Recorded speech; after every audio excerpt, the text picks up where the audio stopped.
So it is night one on my RV journey, and I'm up at Tyler and Beth's house in Portland, my daughter and son-in-law. And tomorrow begins the first full day of the adventures of the Fire RV.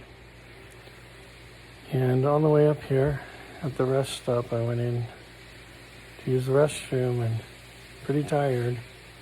And really didn't want to talk to anybody, but here was this guy sitting on a log when I came out, and I knew I had to talk to him.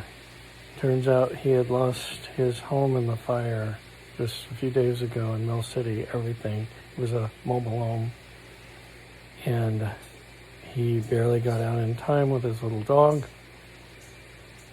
And I asked him what he needed, and he just said, well, anything would help money-wise. But turns out he's trying to get to his daughter, his sister's in Coeur Lane.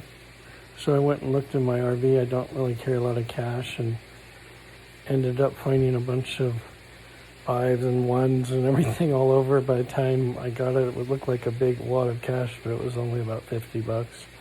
So I went back and gave it to him and told him it wasn't much, but it looked like he almost was going to start crying.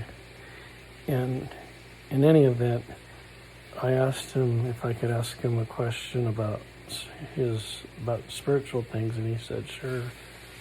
So it turns out, long story short, that he believes in God, but really not much more. And he let me share the whole gospel with him.